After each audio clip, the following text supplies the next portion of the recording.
हिंदू समाज के चार बड़े शत्रु हैं।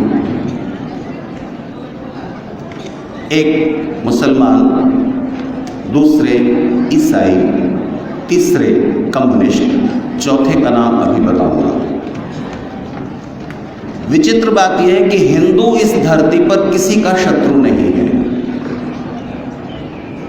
और जो बड़े बड़े समुदाय हैं, बड़े बड़े ग्रुप हैं जिनके पास सत्ता है, शक्ति है, संख्या है, वो सब हिंदू के शत्रु हैं। किसी भी इस्लामिक देश में, किसी भी मुस्लिम देश में कोई ईसाई मिशनरी ईसाईयत का प्रचार नहीं कर सकता। बैन है, करने की कोशिश करेगा मार डाला जाएगा। ठीक इसी तरह किसी ईसाई देश में कोई मुस्लिम धर्म प्रचारक इस्लाम का प्रचार नहीं कर सकता,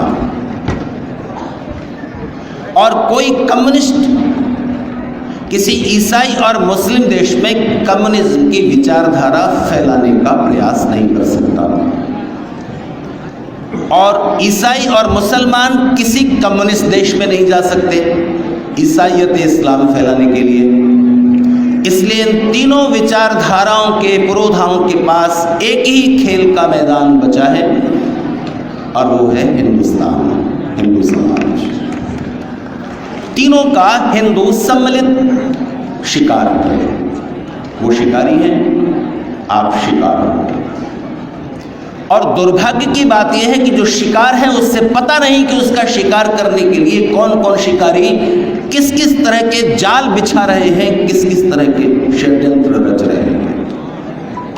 बेहोश, अपने में मग्न, अपने परिवार, बहुत हुआ तो अपनी जाति तक सीमित, इस समाज के कॉन्सेप्ट से, इसके चिंतन से, इसके विचार से, इसकी चिंताओं से देश, धर्म और संस्कृति बहुत दूर है, बहुत दूर है। ऐसे समाज को जगाना 1 शताब्दी से ज्यादा तो आर्य समाज को हो गया। ये तीनों बड़ी जनसंख्याओं को अपने हाथ में रखने वाले और बड़ी सत्ता और शक्ति संभाले हुए समुदाय एक दूसरे के देश में नहीं जा सकते। केवल हिंदुस्तान ही बचा है जहां इनके सारे षड्यंत्र चल सकते हैं। एक अमेरिकन स्कॉलर है जिसका नाम है सैमुअल हंटिंगटन। उसकी एक बेस्ट सेलर किताब रही है द क्लैश ऑफ सिविलाइजेशंस, सभ्यताओं का टकराव, सभ्यताओं का संघर्ष। उसमें वो लिखता है कि 2 विश्व युद्ध हो चुके हैं, तीसरा विश्व युद्ध अगर होगा तो कोई मनुष्य नहीं बचेगा, क्योंकि इस समय जो 2 बड़ी सभ्यताएं हैं, इस्लाम और क्रिश्चियनिटी, दोनों के पास एटॉमिक वेपन्स मौजूद हैं, परमाणु अस्त्र हैं। इस्लाम को मानने वाले देशों के पास कम है, ईसाईयत को मानने वालों के पास ज़्यादा है, और ईसाईयत के मानने वाले देशों की भरसक कोशिश है कि इस्लामिक देशों के पास वो परमाणु अस्त्र बढ़ने न पाए। ईरान पर जो प्रतिबंध लगाए गए हैं आप जानते हैं, ताज़ा, जिस वजह से आपके पेट्रोल और डीजल भी मुश्किल में आ रहे हैं, उसके पीछे क्या कारण है। तो ध्यान दीजिए, सैमुअल हंटिंगटन लिखता है कि अगर तीसरा विश्व युद्ध हुआ तो कोई इंसान नहीं बचेगा। उस तीसरे विश्व युद्ध को तब तक रोका जा सकेगा, वो तीसरा विश्व युद्ध तब तक रुका हुआ है जब तक इस धरती पर हिंदू है।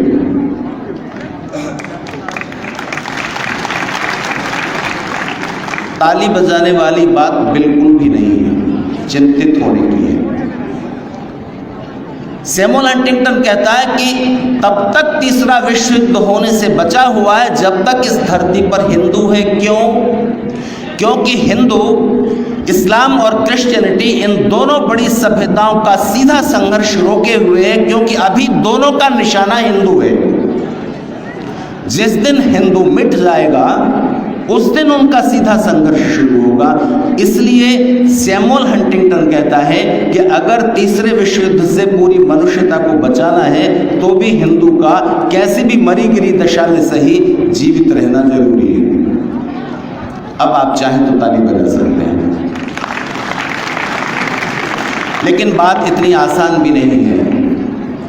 आज विश्व की जो राजनीतिक सामाजिक परिस्थितियां हैं उनके बीच हिंदू समाज को खुश होने और ताली बजाने का तो अधिकार ही नहीं बचता सिवाय चिंतित होने के, क्योंकि हिंदू समाज के इन 3 बड़े शत्रुओं के साथ एक और बड़ा शत्रु है जो भारत में पिछले 60-70 सालों में उपजाया गया है और उसका नाम है सेक्युलरिस्ट। वो व्यक्ति जो धर्मनिरपेक्ष है और हिंदू है, उससे ज्यादा खतरा है।